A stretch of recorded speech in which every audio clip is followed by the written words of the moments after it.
नमस्कार दोस्तों, सब्सक्राइब करें इस चैनल को और क्लिक करें बेल आइकन पर इस चैनल के सभी लेटेस्ट वीडियोस अपडेट प्राप्त करने के लिए।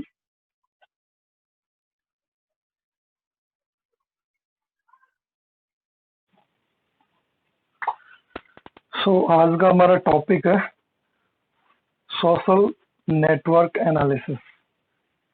वेब लिंक माइनिंग के अंदर हमने पढ़ा था किस प्रकार से हम जो लिंक्स होते हैं उनको माइन करते हैं, जैसे पेजेज एक दूसरे से किस प्रकार से हाइपरलिंक से जुड़े हुए होते हैं, अथॉरिटीज क्या होती हैं, हब्स क्या होते हैं, आउटगोइंग लिंक्स कौन से होते हैं, इनकमिंग लिंक्स कौन से होते हैं। उसके साथ साथ एक इम्पोर्टेंट रोल रहता है सोशल मीडिया का। जो सोशल मीडिया प्लेटफॉर्म है, सोशल मीडिया नेटवर्क्स हैं, उनके ऊपर भी मेनली बहुत सारे पेजेस के रेफरेंसेस, बहुत सारे एडवर्टाइजमेंट और है ना अलग अलग वेराइटीज के वहाँ पे लिंक्स जो है वो अवेलेबल रहते हैं। ठीक है, तो उनको आज हम इस वेब माइनिंग के रेफरेंस के अंदर स्टडी करने वाले हैं। सोशल नेटवर्क, सबसे पहले सोशल नेटवर्क क्या होता है? आप सब जानते हो इस चीज को, वैसे ज्यादा कुछ इसमें है नहीं, सोशल नेटवर्क सब यूज करते हो, सब जानते हो, फिर भी एक थोड़ी सी स्टडी, बेसिक स्टडी हम इसकी कर लेते हैं। A social network is social structure. क्या होता है?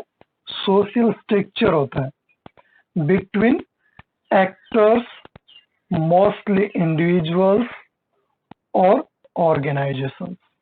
मेनली अगर अपने सोशल नेटवर्क की अगर बात करें तो मेनली जो ऑर्गेनाइजेशंस होते हैं, जो कंपनीज होती हैं, जो अपने प्रोडक्ट को लॉन्च बेचते हैं, जो भी जिस टाइप की सर्विस भी वो प्रोवाइड करवाती है, चाहे वो वेब डेवलपमेंट सर्विस की कोई कंपनी हो जो कि वेब डेवलपमेंट से रिलेटेड आपको कंसल्टेंट्स देती है, या जैसे मान लो डेटाबेस सिस्टम अगर कोई सर्विसेज दे रही है, उससे रिलेटेड कोई ऑर्गेनाइजेशन है, तो जो जो भी ऑर्गेनाइजेशन होते हैं वो mainly social media platform, social media network के द्वारा जो एक्टर्स होते हैं, जो मतलब इंडिविजुअल जो पर्सन्स होते हैं, उनसे कनेक्ट करने की कोशिश करते हैं।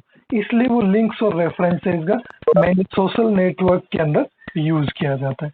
तो सोशल नेटवर्क एक सिर्फ ये है कि ऑर्गेनाइजेशंस और इंडिविजुअल पर्सन्स और एक्टर्स जो कि उस पे एक्शंस परफॉर्म करते हैं, इन सबको आपस में एक स्ट्रक्चर के अंदर परफॉर्म करने के लिए एक प्लेटफॉर्म प्रोवाइड करवाता है। जिस प्रकार से हम बात करें फेसबुक, तो फेसबुक खुद एक ऑर्गेनाइजेशन, एक कंपनी है। ठीक है, उसके ऊपर बहुत सारी कंपनीज, बहुत सारे ऑर्गेनाइजेशंस अपने एडवर्टाइजमेंट्स देते हैं, और बहुत सारे जो एडवर्टाइजर्स होते हैं जो कि अलग अलग ऑर्गेनाइजेशंस के लिए काम करते हैं, तो उनके प्रोडक्ट के रेफरेंस और लिंक्स, जो वेब पेजेस के लिंक्स हैं, वो एक्चुअली वो शेयर करते रहते हैं। तो वो एक्चुअली एक्टर्स हो गए, और इंडिविजुअल्स जो उनको एक्सेस करते हैं, है ना। It indicates the ways in which they are connected through various social familiarities, ranging from casual acquaintance to close familiar bonds। देखो, सोशल मीडिया, इंटरनेट के अंदर अगर हम सबसे फैमिलियर प्लेटफॉर्म की बात करें तो वो सोशल मीडिया ही है ना। सोशल मीडिया से फैमिलियर कुछ भी नहीं है। किसी पर्टिकुलर अगर आप वेबसाइट को एक्सेस करते हो, मान लो आपको कुछ कंटेंट एक्सेस करने हैं, कुछ नोट्स एक्सेस करने हैं, तो वो एक्सेस करना थोड़ा सा डिफिकल्ट होता है ना। उसके लिए प्रॉपर थोड़ा सा इंटरनेट को सर्फिंग करने का और सर्चिंग करने का थोड़ा सा एक आइडिया होना जरूरी है ना। बट सोशल मीडिया की अगर हम बात करें तो बिल्कुल अनएजुकेटेड पीपल्स भी सोशल मीडिया को इतना स्मूथली यूज करते हैं, है ना। हम देखते हैं जो बिल्कुल पढ़े लिखे नहीं है, बिल्कुल स्कूल गए ही नहीं है, फिर भी वो फेसबुक जैसे सोशल मीडिया प्लेटफॉर्म्स को एक्सेस करते हैं, यूज करते हैं। तो आई थिंक ये सबसे फैमिलियर जो जिसको बोलते हैं प्लेटफॉर्म, वो सोशल मीडिया प्लेटफॉर्म होता है हमारे, है ना। तो यहाँ पे बहुत सारे सोशल मीडिया प्लेटफॉर्म्स हैं, और आप लोग वैसे सीएस के स्टूडेंट हो तो मोस्टली सभी प्लेटफॉर्म्स के बारे में आप जानते हो, है ना। तो इसके अंदर मेनली पॉपुलर जो है वो हमारा फेसबुक है। गूगल ने भी सोशल मीडिया प्लेटफॉर्म प्रोवाइड करवाया था ओवरकुट नाम से, है ना। और याहू का भी है, सबके अलग अलग सोशल मीडिया प्लेटफॉर्म्स अवेलेबल है ना। खाली ये नहीं है कि केवल जैसे आपको जैसे फेसबुक की तरह जो आपको सोशल मीडिया नेटवर्क जो प्रेजेंटेशन देता है वैसा ही होता हो, है ना। जैसे आपका याहू का मैसेंजर है तो वो भी सोशल मीडिया में काउंट होता है। मैसेंजर में आप अलग अलग पर्सन से कनेक्ट हो सकते हो, है ना। तो वो सब किस में काउंट होते हैं? आपके सोशल मीडिया नेटवर्क में काउंट होते हैं। ट्विटर है, यूट्यूब है, ये सब सोशल मीडिया में काउंट होते हैं।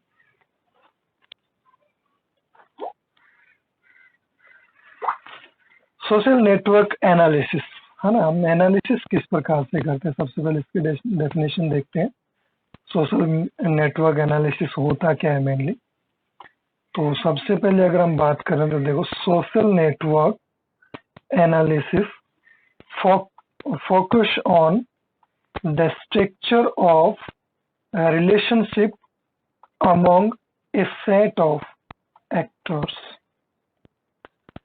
यानी जो मेनली पेज रेफरेंसेस होते हैं, जो एक्टर्स होते हैं, जो विजिटर्स होते हैं, उनके बीच में जो रिलेशनशिप होती है ना, उस रिलेशनशिप को मेनली स्ट्रक्चर किया जाता है यहाँ पे। अब फेसबुक पे क्या है, हम फ्रेंड्स बनाते हैं, वहाँ पे कनेक्ट होते हैं पीपल से, लोगों से। तो वो मेनली क्या है, एक पर्टिकुलर एक स्ट्रक्चर बन जाता है।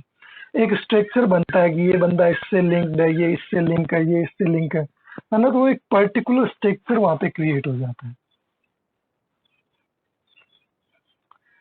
Social network analysis maps and measures formal and informal relationship. यहाँ पे फॉर्मल और इनफॉर्मल दोनों टाइप के रिलेशनशिप को यहाँ पे मेनली मैप किया जाता है, कैलकुलेट किया जाता है, to identify what facilitates or impedes the information and knowledge flow that bind interacting units। देखो यहाँ पे फॉर्मल और इनफॉर्मल रिलेशन से हम किस प्रकार से समझ सकते हैं। एक तो हम किसी चीज से डायरेक्टली रिलेट करते हैं और एक इनडायरेक्टली रिलेट करते हैं। डायरेक्टली रिलेट हम कैसे करते हैं? मान लो हम फेसबुक पे किसी प्रोडक्ट के एडवर्टाइजमेंट को क्लिक करते हैं, तो मेनली हम डायरेक्टली उससे लिंक्ड होते हैं। डायरेक्टली वो कंपनी जो है फिर अपने को उससे रिलेटेड एडवर्टाइजमेंट जो है वो अपने वॉल पे ज्यादा से ज्यादा दिखाती है ना। जैसे मान लो फेसबुक पे आपने कोई फोन का एडवर्टाइजमेंट देखा, स्मार्टफोन का, आपने उसको क्लिक कर लिया, है ना। क्लिक करने के बाद उससे रिलेटेड आपको कुछ दिन तक एडवर्टाइजमेंट शो किए जाएंगे, है ना। क्योंकि वो ये देखते हैं कि ये बंदा इंटरेस्टेड है, इसीलिए इसने क्लिक किया है। तो वो तो हमारा फॉर्मल रिलेशनशिप हो गई, है ना। दूसरा, आपके जो आपसे कनेक्टेड जो फ्रेंड्स हैं, अगर उनमें से कोई इस टाइप के एडवर्टाइजमेंट्स को अगर ओपन करता है या एक्सेस करता है, तो वो भी आपके वॉल पे कहीं ना कहीं शो होते हैं, है ना। तो उनको अपने इनफॉर्मल रिलेशनशिप्स बोलते हैं। Who knows whom and who shares what information and knowledge with whom through the media। ठीक है, इसके अंदर इन सभी चीजों को कंसल्ट किया जाता है, ध्यान रखा जाता है कि कौन किसको किसके लिए शेयर कर रहा है, कौन किसके रेफरेंस को शेयर कर रहा है, कौन सा फ्रेंड लाइक कर रहा है और उसके कनेक्टेड पर्सन्स उसको कितना शेयर कर रहे हैं। हर एक छोटी से छोटी चीज को यहाँ पे मैनेज किया जाता है ना। सोशल नेटवर्क के अंदर इन सभी चीजों का बहुत ज्यादा ध्यान रखा जाता है। आपके फ्रेंड्स ने कौन सी चीज़ों को शेयर किया, और उसने अगर शेयर किया तो आपने उसको लाइक किया है। अगर आपने उसको लाइक किया है तो मे बी उस टाइप के रेफरेंसेस आपको भी शो किए जाए, है ना। मान लो मेरे से आप फेसबुक पे कनेक्टेड हो, मैंने कोई किसी कंपनी का कोई प्रोडक्ट मैंने लाइक किया या मैंने शेयर कर दिया, है ना। मैंने शेयर कर दिया तो आप अगर मेरे से कनेक्टेड हो, मेरे फ्रेंड हो, तो आपको भी शो होगा वो चीज़, है ना। मेरी वॉल पे होगा तो आपको शो होगा ही होगा। तो आप अगर उसको लाइक करते हो या शेयर करते हो तो कहीं ना कहीं उसमें फिर आपका इंटरेस्ट भी कनेक्ट हो जाता है, उसके अंदर ऐड हो जाता है। ठीक है, जैसे इसके अंदर देखो डायग्राम दिया गया, अलग अलग connectivity, exploration and product, senior voice project president, जो कि आगे एक्सप्लोर करता है, ड्रिलिंग करता है, प्रोडक्शन करता है, अलग अलग डिपार्टमेंट्स में, है ना। अलग अलग देखो कनेक्टिविटी जो है वो अलग अलग हायरार्की यहाँ पे शो हो रही है। ठीक है, कौन कौन कौन सी हायरार्कीज यहाँ पे है। अब इधर अपने सोशल नेटवर्क की बात करेंगे, हमारा सोशल नेटवर्क है ना। ये क्या है, ये सोशल नेटवर्क है। तो इस सोशल नेटवर्क के अंदर देखो मेनली कॉल का अगर रेफरेंस यहाँ पे अवेलेबल है, ये प्रोडक्ट है कॉल, और इसका रेफरेंस यहाँ पे मेनली अवेलेबल है। तो यहाँ पे देखो अलग अलग सब एक दूसरे से कनेक्टिविटी कर रहे हैं, है ना। यहाँ से कोई कनेक्ट हो रहा है, इसने अगर शेयर किया तो यहाँ कोई और कनेक्ट हो रहा है, उससे फिर ये कनेक्ट हो रहा है ना। यहाँ पे ये इधर भी कनेक्ट हो रहा है, इधर। यानी सोशल मीडिया पे मेनली जो भी चीज शेयर की जाती है, जो भी हाइपरलिंक जिस पे आप क्लिक करते हो, तो वो कहीं ना कहीं आपको उससे पेज से कनेक्ट कर देती है। और ये एक जस्ट एक जाल की तरह होता है, एक मैप की तरह होता है। सोशल मीडिया प्लेटफॉर्म्स तो हम सब जानते हैं वैसे, है ना। ब्लॉगिंग, जो भी ब्लॉग वेबसाइट्स होती है, micro blogs, community based question answers, और email and chat, hybrid applications, wikis and social news, social bookmarking and media sharing options, views and ratings. Data mining technique in social media, mainly हम दो technique यहाँ पे use करते हैं। First है graph mining, और second है हमारा टेक्स्ट माइनिंग। ठीक है, दो मेथड हम यहाँ पे सोशल मीडिया नेटवर्क को एनालिसिस करने के लिए यूज करते हैं। ठीक है, तो दोनों को अपने वन बाय वन डिस्कस करते हैं। सबसे पहले ग्राफ माइनिंग। देखो ग्राफ माइनिंग हम इस डायग्राम से कुछ कुछ अंडरस्टैंड कर सकते हैं, है ना। ये एक स्ट्रक्चर है, तो ये क्या स्ट्रक्चर है, दैट इज अ ग्राफ। अगर कोई पर्सन्स या कोई सिटीज या कुछ भी नोड्स जिसको हम बोलते हैं, वो अगर डिफरेंट डिफरेंट लिंक से कनेक्टेड हो तो उसको अपने ग्राफ स्ट्रक्चर बोलते हैं। ठीक है, तो अपने डिस्कस करते हैं सबसे पहले ग्राफ माइनिंग के बारे में। ग्राफ माइनिंग क्या है, किस प्रकार से वर्क करती है। ग्राफ्स या नेटवर्क्स भी कह सकते हो आप, both are same, constitute a prominent data structure and appear essentially in all form of information। यानी जो भी ग्राफ और जो नेटवर्क हम यूज करते हैं वो मेनली जस्ट डेटा स्ट्रक्चर की तरह काम करता है ना। Graph is also a data structure. ठीक है, तो वो एक डेटा स्ट्रक्चर की तरह काम करता है। डेटा स्ट्रक्चर का मतलब कि डेटा, कौन सा डेटा किससे कनेक्टेड है, डेटा स्टोर किस अरेंजमेंट में है, और डेटा का फ्लो क्या है ना। इन सभी चीजों को यहाँ पे ध्यान रखा जाता है।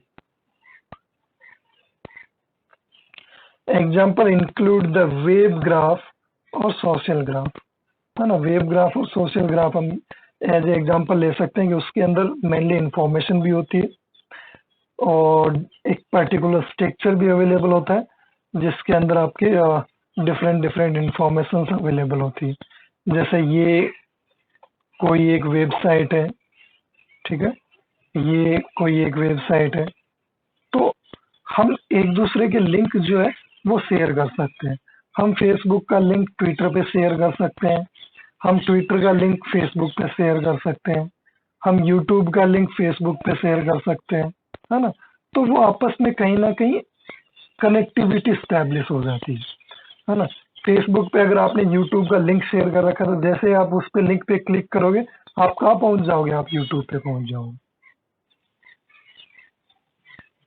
Typically communities correspond to a group of nodes where nodes within the same community, यहाँ पे कम्युनिटी का मतलब है रिलेटेड थिंग्स का जो ग्रुप होता है ना, उसको हम कम्युनिटी बोलते हैं, या क्लस्टर बोल सकते हो आप। क्लस्टर हम ऑलरेडी पढ़ चुके हैं ना, रिलेटेड थिंग्स का जो ग्रुप होता है।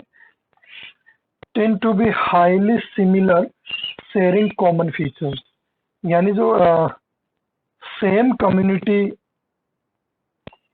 को जो बिलोंग करने वाले जो नोड्स होते हैं या पेजेस होते हैं, ठीक है, वो मेनली कहीं ना कहीं एक कॉमन फीचर को शेयर करती है ना, कॉमन फीचर्स को शेयर करती है, शेयर कॉमन फीचर्स, क्योंकि वो उनके अंदर क्या होती है, हाईली सिमिलरिटीज अवेलेबल होती है। अगर किसी एक क्लस्टर में अवेलेबल वेब पेजेस हैं तो वो ऑलवेज क्या होंगे, हाईली सिमिलर होंगे, है ना। सिमिलर है इसीलिए एक क्लस्टर के अंदर है, क्योंकि क्लस्टर किसके बेस पे बनाते हैं, सिमिलरिटी के बेस पे बनाते हैं। While on the other hand, nodes of different communities show low similarities. तो जिसमें सिमिलरिटीज कम होगी पेजेस में, एक्चुअली वो कम सिमिलरिटीज शो करेंगे, वो एक दूसरे से ज्यादा रिलेट नहीं करेंगे, है ना। एक्सट्रैक्टिंग यूजफुल नॉलेज हमें एक्सट्रैक्ट करना है।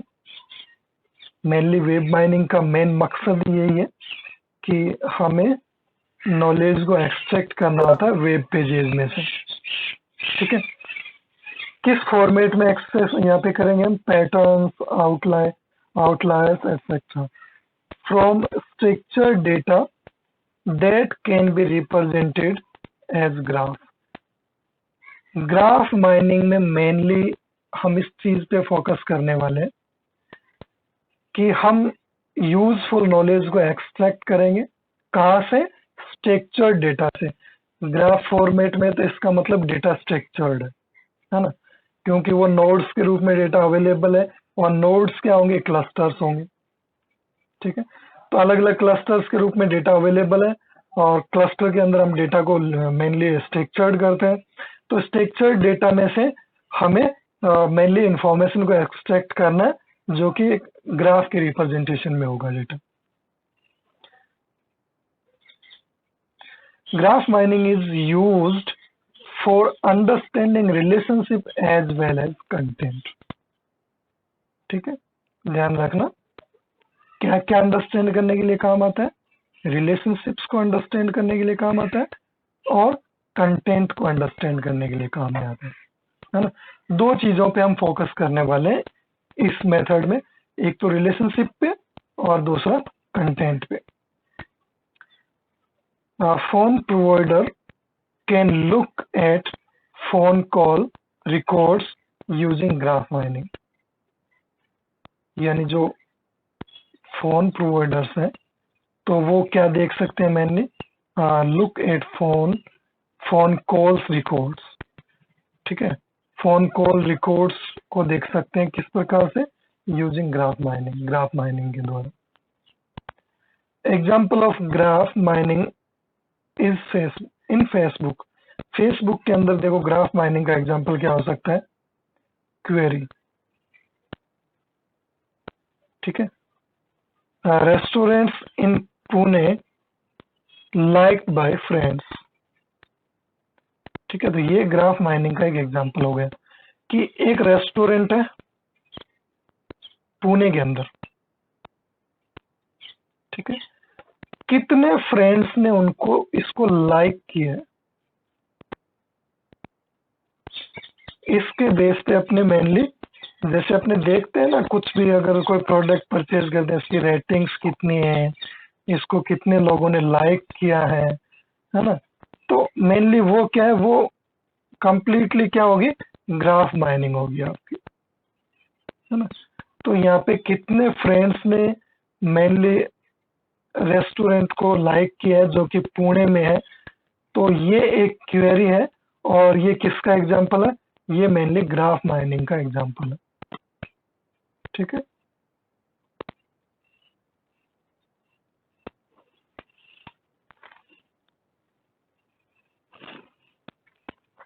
ग्राफ की डेफिनेशन, वैसे ग्राफ के बारे में आप सब जानते हो, बट फिर भी एक बार डिस्कस कर लेते हैं। ग्राफ मेनली क्या होता है? Graph is a collection of vertices and edges, है ना। Set of vertices and edges is known as graph. Mainly graph के अंदर दो ही चीजें मेन होती है, एक तो वर्टाइसेस होते हैं जिनको नोड्स भी बोलते हैं, और दूसरे एजेस होती हैं, ठीक है। इसके साथ साथ कुछ चीजें हम और भी इसके अंदर लेकर चलते हैं, जो जैसे मान लो प्रत्येक एज के ऊपर हम कुछ लेबलिंग कर सकते हैं, जैसे वेट जिसको हम वेट बोलते हैं, बट ये सभी ग्राफ्स में नहीं होता है, ये ओनली वेटेड ग्राफ में होता है। इसलिए जनरल ग्राफ की डेफिनेशन जो है वो यही होती है, set of vertices and edges. But अगर वर्टाइसेस की, अगर वेटेड ग्राफ की हम बात करें, है ना, जिसको आप लेबल्ड ग्राफ भी बोल सकते हो, उसके अंदर प्रत्येक एज के ऊपर कुछ ना कुछ वैल्यू लेबल की हुई होती है, तो मेनली उसके अंदर हम फिर उसको भी इंक्लूड कर लेते हैं, है ना। फिर डायरेक्टेड ग्राफ की अगर बात करें तो उसमें डायरेक्शन भी आ जाते हैं, तो अलग अलग ग्राफ की अलग अलग डेफिनेशन। तो यहाँ पे ग्राफ माइनिंग के रेफरेंस में हम 4 एट्रीब्यूट्स ले रहे हैं ग्राफ की डेफिनेशन में, और वो 4 एट्रीब्यूट्स देखो कौन कौन से हैं। V, finite set of nodes या वर्टाइसेस आप कह सकते हो। सेकंड ई, तो ई का मतलब आपका एजेज है, ठीक है, जो कि वर्टाइसेस को कनेक्ट करता है। नेक्स्ट आपका म्यू, म्यू मेनली लेबलिंग को डिनोट करता है कि एक नोड एक्स से एक नोड वाई तक पहुंचने की कॉस्ट क्या है, ठीक है। यहाँ कॉस्ट का मतलब लागत से नहीं है, कॉस्ट का मतलब एक लिंक को आपने क्लिक किया, उस लिंक से उस पेज को कनेक्ट होने में या उस पेज को लोड होने में कितना वक्त लगता है, कितना टाइम लगता है, उसके लिए क्या पैरामीटर्स हैं, वो सभी चीजें यहाँ उस लेबल से रिलेटेड, ठीक है। और देन नेक्स्ट है स्मॉल वी, ठीक है। स्मॉल वी मेनली डिनोट करता है एजेस को, है ना। म्यू तो डिनोट करता है एक पेज टू दूसरे पेज को, और स्मॉल वी यहाँ पे डिनोट कर रहा है एज जो है जहाँ से स्टार्ट होती है वहां से लेकर जहाँ एंड होती है वहां तक, है ना। देखो इसमें लिखा हुआ है वी टू वी एल, है ना, वर्टाइसेस एल वी डिनोट्स ए नोड लेबलिंग फंक्शन। नोड पे जो लेबल्स होते हैं उनको डिनोट करता है। और यहाँ स्मॉल ई जो है वो यहाँ पे, ये देखो यहाँ पे जो E1 है वो एक्चुअली स्मॉल v की वैल्यू है, ठीक है। देन हम बात करते हैं लेट G1, एक ग्राफ G1 है जिसके अंदर ये हम एट्रीब्यूट्स लेते हैं। तो इसके बारे में हमने समझ लिया, बार बार इनको हम डिस्कस नहीं करेंगे। तो जस्ट हम एक सेट मानते हैं, ग्राफ है, एक सेट है वर्टाइसेस, एजेस और म्यू और स्मॉल v का, ठीक है। एक G2 है जो सेट है V2 V E2 म्यू2 और V2 का, ठीक है। Graph G1 is a subgraph of G2। Subgraph क्या होता है? What is subgraph?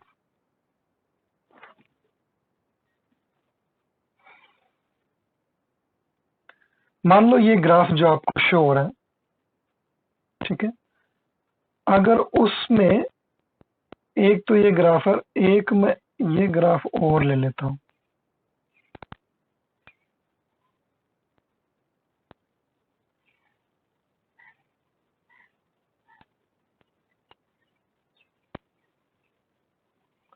मान लो ये ग्राफ G1 है,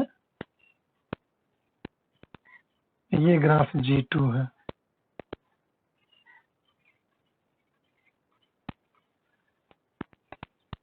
तो क्या ग्राफ G1 G2 का सबसेट है? जी हाँ, ग्राफ G1 जो है वो G2 के अंदर एज इट इज देखा जा सकता है। बट क्या ग्राफ G2 G1 का सबसेट है? नो, नहीं है।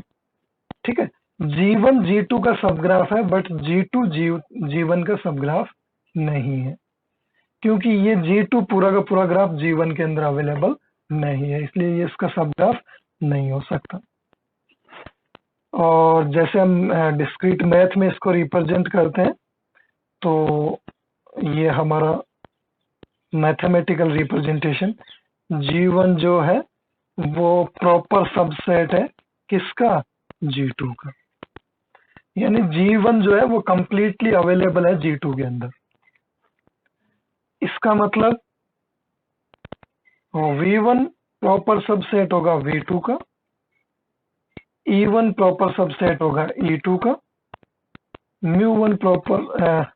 mu1 of U equal to mu2 of U for all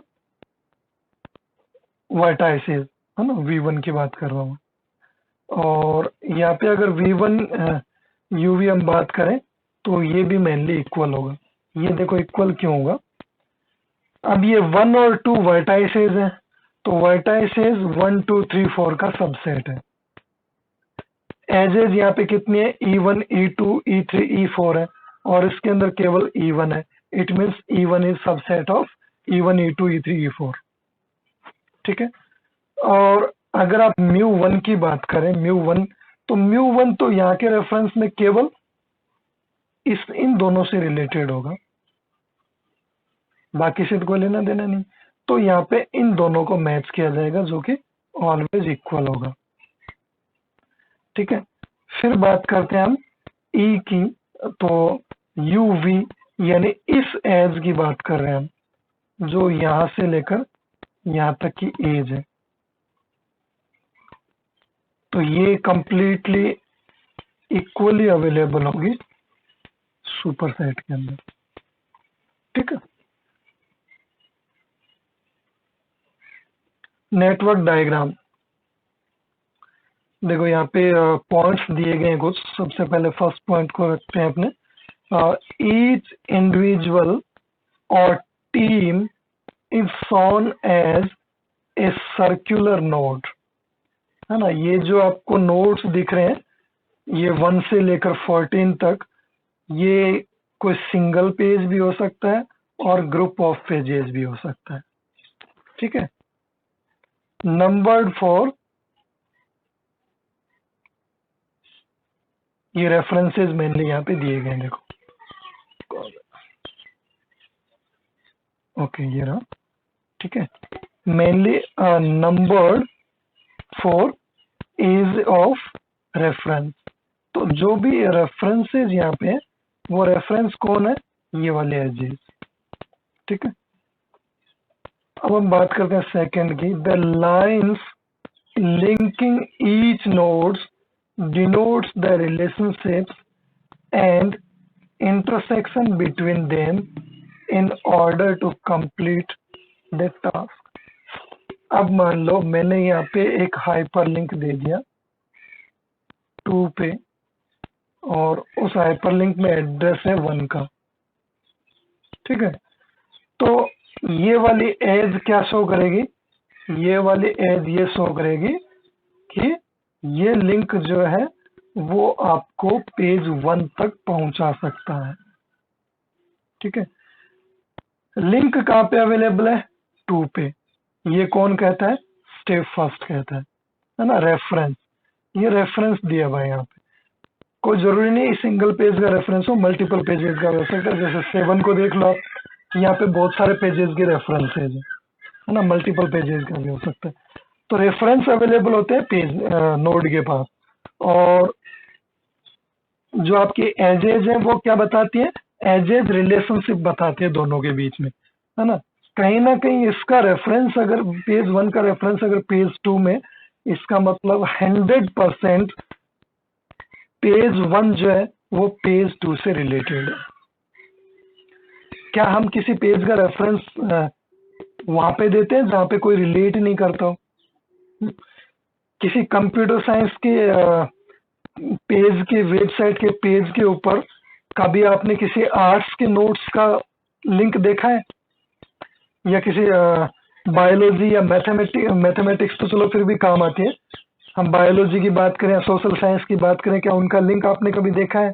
नहीं, कभी नहीं होगा, क्योंकि ओनली रिलेटेड थिंग्स ही हम आपस में रिलेट करते हैं, कनेक्ट करते हैं।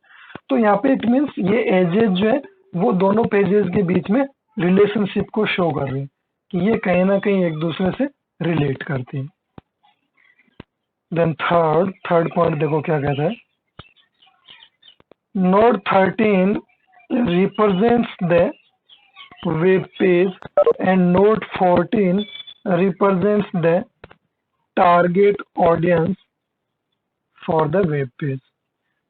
ठीक है, मान लो ये आपका वेब पेज है और ये आपका जो एक्सेस करने वाला है वो है, यानी यूजर है ना, इसको आप यूजर मान लो एक बार। ठीक है, और ये यूजर है और इस यूजर ने इस पेज को एक्सेस करने की कोशिश की। इस पेज से कोई हाइपरलिंक मिला, यहाँ चले गए, या हाइपरलिंक से हम यहाँ चले गए।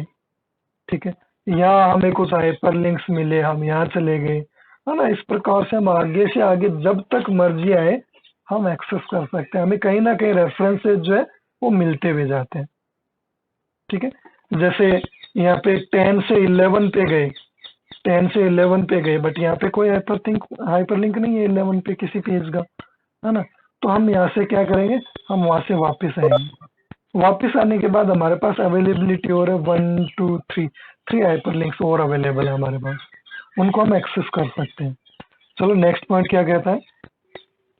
द नोड्स में each have additional connections outside of the task network identified, यानी प्रत्येक नोड के पास बाहर जाने के लिए कुछ आपके कनेक्शंस अवेलेबल है, आउटसाइड कनेक्शंस अवेलेबल।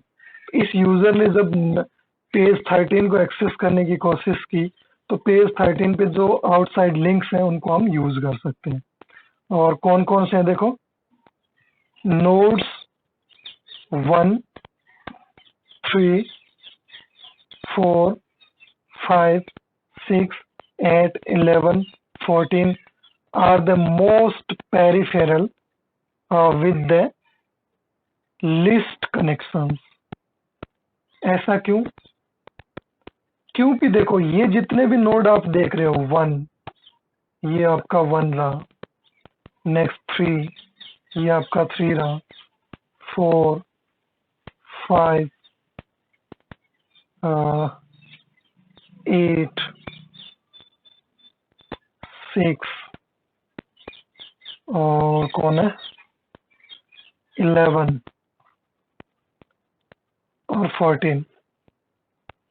ये ऐसे नोड्स हैं जो मेनली पेरिफेरल्स तो है, कनेक्ट हो रहे हैं, हम एक्सेस कर सकते हैं, बट लिस्ट कनेक्शंस है। लिस्ट का मतलब वहां से आप आगे नहीं जा सकते। जैसे ट्री के लीफ नोड्स होते हैं ना, लिस्ट जिसको हम बोलते हैं लिस्ट, तो यहाँ पे आपको मेनली ड्रॉप करना होता है या आपको बैक होना होता है, इससे आगे कनेक्शंस अवेलेबल नहीं। The nodes with more links show who is well connected in the network। अब जो जिनके पास बहुत सारे अवेलेबल है, जैसे 12 के पास एक से ज्यादा है, 13 के पास है, 10 के पास है, 7 के पास है, 2 के पास है, ये ऐसे नोड्स हैं। और 9 भी है जिनके पास मोर देन 1 कनेक्शंस अवेलेबल है, यानी ये लिस्ट नोड नहीं है, है ना। लिस्ट कनेक्शंस नहीं है। तो इन लिस्ट कनेक्शंस की अगर बात करें तो वहां पे मेनली ये देखा जाता है कि बेटर कौन सा लिंक होगा, किस पे जाना जाना ज्यादा बेटर होगा। तो इन पे मेनली यहाँ पे आपका ग्राफ टेक्निक्स काम आती है। ठीक है, जो सिंगल है वहां तो मतलब ही नहीं है। जहाँ पे मल्टीपल चॉइसेस है वहां आपकी ग्राफ कैलकुलेशन काम आती है। और इसके अंदर आपने डेटा स्ट्रक्चर के अंदर पढ़ा होगा शॉर्टेस्ट पाथ, स्पैनिंग ट्रीज, ये सब मेथड यहाँ पे कैलकुलेशन के लिए काम में लिए जाते हैं। हम कैसे आइडेंटिफाई करेंगे कि 7 से कौन से लिंक पे जाना ज्यादा बेटर होगा? प्रत्येक पेज की कुछ ना कुछ इन्फॉर्मेशन अवेलेबल होगी, उस इन्फॉर्मेशन के अकॉर्डिंग यहाँ पे कैलकुलेशन परफॉर्म किया जाएगा, उस कैलकुलेशन के अकॉर्डिंग पेज को चूज किया जाएगा। तो यहाँ पे देखो, there are 2 cliques in the network where all nodes are connected to each other. 7, 9, 10, ठीक है, इस लिंक की अगर हम बात करें, और 10, 12 और 13, 10, 12 और 13 यहाँ से हम इधर गए, इधर गए। ठीक है, तो अगर ये एक यूजर है तो यहाँ पे हम लोग देख सकते हैं कि ये केवल ये वाला पाथ जो है वो कंप्लीट नेटवर्क को आपको कनेक्ट कर रहा है। ठीक है, node 7 has the most connections and therefore the highest degree centrality. सबसे ज्यादा यहाँ पे कनेक्शंस है। ग्राफ के अंदर जिस नोड के जितने कनेक्शंस होते हैं उतनी उसकी डिग्री होती है। तो यहाँ पे ये हाईएस्ट डिग्री है इसकी। ये एप्रियोरी अप्रोच है जो कि हम ऑलरेडी पढ़ चुके हैं। एप्रियोरी एल्गोरिथम हमने एसोसिएशन रूल माइनिंग में फर्स्ट चैप्टर के अंदर डिस्कस किया था। ठीक है, तो इसको मेनली यहाँ पे ग्राफ माइनिंग के अंदर यूज किया जाता है। पैटर्न बेस्ड अप्रोच को भी हम ऑलरेडी डिस्कस कर चुके हैं। ठीक है, पैटर्न माइनिंग के अंदर सिक्वेंशियल पैटर्न माइनिंग है सेकंड चैप्टर के अंदर, उसके अंदर हमने डिस्कस किया है। तो इंफॉर्मेशन रिट्रीवल के अंदर जो पैटर्न माइनिंग हमने पढ़ा था सेम वही है। ठीक है, यहाँ पे ग्राफ जो है, ग्राफ के अलग अलग नोड्स पे हम पैटर्न्स को फाइंड करते हैं। पैटर्न्स का मतलब यहाँ पे देखो यही है कि जो नोड है, जितने नोड से कनेक्टेड है, एक्चुअली उन सभी नोड्स के इंफॉर्मेशन को यहाँ पे कैलकुलेट किया जाए और कैलकुलेट करके एक पैटर्न बनाया जाए और उस पैटर्न के अकॉर्डिंग यहाँ पे डिसीजन लिया जाए कि which path is right path और which is find better, can find better solution. ठीक है,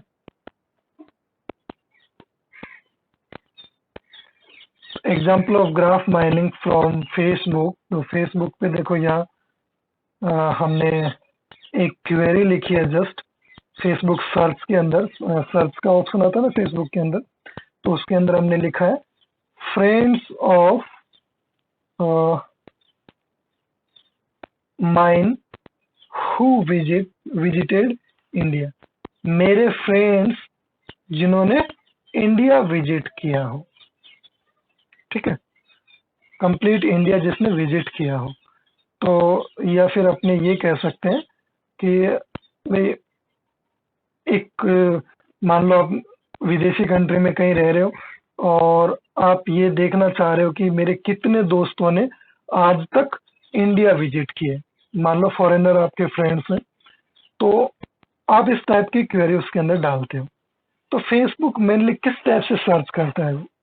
तो जो लोग फेसबुक पे पोस्ट डालते हैं, going to India, visit to India, है ना, ट्रेवल टू इंडिया, है ना, लोग आजकल तो ये हालत है कि 5 किलोमीटर दूर जाते हैं तो भी है ना पोस्ट डालते हैं कि विजिट दैट, है ना, या ट्रेवल टू देयर। तो उसके बेस पे फेसबुक जो है वो मेनली वो पैटर्न फाइंड करेगा, वो फुटनोट्स फाइंड करेगा कि सबसे पहले तो ये देखा गया कि आपके फ्रेंड्स कौन कौन है। मान लो 100 फ्रेंड्स आपके फेसबुक के अंदर कनेक्टेड है। अब उन 100 फ्रेंड्स की जो वॉल है, जो प्रोफाइल है, उसको चेक किया जाएगा और उस पे देखा जाएगा कहीं कुछ इंडिया से रिलेटेड पोस्ट उन्होंने शेयर की हुई है क्या।